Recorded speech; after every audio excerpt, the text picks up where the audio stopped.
साहब ये मौलाना साहब ने जो मौसम की बुनियाद पर थोड़ी सी इलेक्शन को आगे बढ़ाने की बात की है, वो आप हफ्ते दो हफ्ते का डिले चाहते हैं या आप भी इससे एग्री करेंगे कि चूंकि अभी इकोनॉमिक स्टेबिलिटी नहीं है और ये निगरान हुकूमत बड़ी अच्छी कारकर्दगी दिखा रही है, डॉलर भी नीचे आ रहा है, ये इसकी खुशकिस्मती है कि इस वक्त आलमी मार्केट में तेल की कीमतें भी नीचे आ रही हैं, तो इसके असरात भी अब आवाम तक पहुँचेंगे और आवाम को फ़ायदा मिलेगा, तो ये इसी को कंटिन्यू रहना चाहिए या इलेक्शन इस वक्त की ज़रूरत है?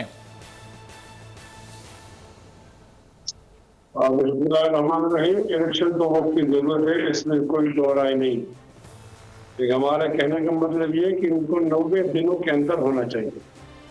जब आप इसको 90 दिन से 91 पे ले जाते हैं तो मावरा आइन तो हो जाता है। अब 51वें दिन 92 दिन ये मावरा आइन है।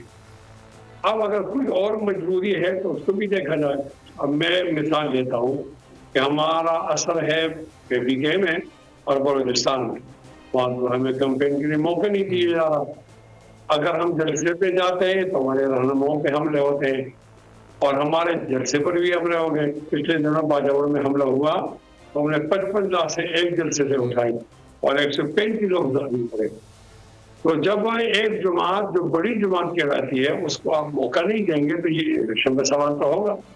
एक रीजन ये है। दूसरी ये कि जो लोग हमसे मुताल्लिक़ है हम उन्हीं के नुमाइंदे हैं, तो वो इलाके हैं जो बर्फानी इलाका है। जब आप ये कहते हैं कि ये कहते हैं कि हम इनको एक हफ्ता डिले करते हैं या इनको ले जाते हैं जनवरी में, तो फिर हमारी ये दरख्वास्त है कि या तो 91 दिनों के अंदर हो, 90 के अंदर हो, और 90 के अंदर नहीं है तो फिर उन लोगों की भी रियायत रखी जाए जो बर्फानी इलाके से ताल्लुक रखते हैं और उनको वोट की हक से महरूम न कर दिया जाए। तो थोड़ा सा अगर हफ्ता दो उसको जरा मौखर कर दिया जाए तो मैं समझे इसमें कोई कबाहत नहीं है। मौलाना फजल रहमान साहब की बातों में इस हवाले से वजन मौजूद। सही।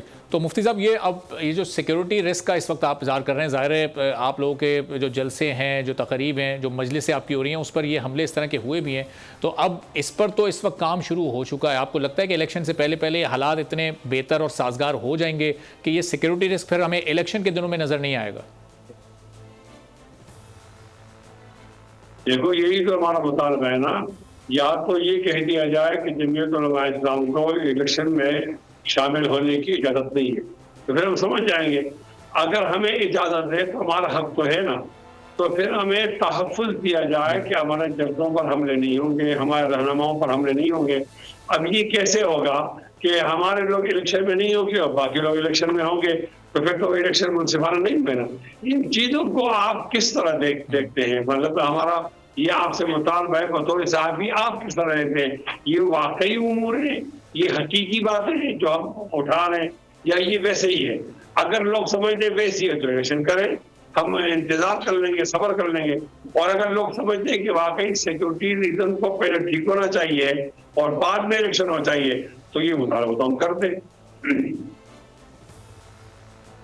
तो फिर मुफ्ती साहब, ये निगरान हुकूमत से, काबीना से, निगरान वज़ीर आज़म के सामने आपने ये बात रखी, चूँकि निगरान वज़ीर आज़म का तो ख़ुद ताल्लुक बलूचिस्तान से है, वहाँ के हालात से, वहाँ के लॉ एंड ऑर्डर की सूरत हाल से वो बखूबी आगाह हैं। उनके सामने आपने मामला रखा कि भाई 3-4 महीने बाद ये इलेक्शन होने हैं, हमें कैंपेन करनी है, हमें मौका नहीं मिल पा रहा कैंपेन का, तो हम कैसे आवाम में जाकर अपना मंशूर उन तक पहुँचा सकेंगे? देखिए, मसला तो सिक्योरिटी फोर्सेस का है ना, सिक्योरिटी इदारों का है। वो ना निगरान वज़ीर आज़म का है और ना इलेक्शन कमीशन का है। जो सिक्योरिटी इदारे हैं इनकी जिम्मेदारी है कि वो हमें तहफ़्फ़ुज़ फराहम करें। तो बात उनके सामने रखी क्या, वो लोग तो दौरे तो नहीं है, वो सुनते हैं हमारी बातें। मौलाना फजल रहमान की प्रेस कॉन्फ्रेंस नहीं सुनी होगी। ये जो मैं बात कर रहा हूँ आपके चैनल के हवाले से बातें तो नहीं कोई थी, तो और किस तरह उनके सामने कह दिया जाए? या तो वो हमें कह दें कि आप इलेक्शन में हिस्सा न लें, तो अभी हमारे लिए इत्मीनान का बायस होगा, और या वो हमें सिक्योरिटी फराहम करें। अगर आप कहते जी आप मरते जाएं और हम इलेक्शन कराएंगे, ऐसा भी तो नहीं हो सकता। लेकिन मुफ्ती साहब, प्रेस कॉन्फ्रेंस करना या किसी टॉक शो में बात करना वो बिल्कुल एक अलग तरीका होता है। क्या जो बाकायदा प्रोटोकॉल्स होते हैं उनको फॉलो करते हुए आपने कोई ख़त लिखा, आपने कोई वफ्द भेजा, किसी ज़िम्मेदार से कोई मुलाकात का वक्त लिया, उसको अपना ये मामला आपने उसके सामने गोश गुजार किया? ये भी हो जाएगा, लेकिन फिलहाल हम माहौल तो बना रहे हैं ना कि लोग कौम हमारी बात सुने। ذمہ دار لوگ ہماری بات سنیں، اس کے لیے تیار ہو جائیں. تو درخواست دینا یا مل لینا یہ کوئی بری بات تو نہیں، وہ تو ہمارے ملک کے ادارے ہیں. لیکن یہ کہ ہمیں ایک مشکل پیش ہے، اس مشکل کے اندر آپ لوگ ہماری کس طرح مدد کر سکتے ہو، تو یہ ہم سوال کرتے ہیں کہ ہم بھی اس الیکشن سے معروم نہ ہو جائیں. صحیح. سبسکرائب کریں اور بیل دبائیں تاکہ کوئی خبر رہ نہ جائے.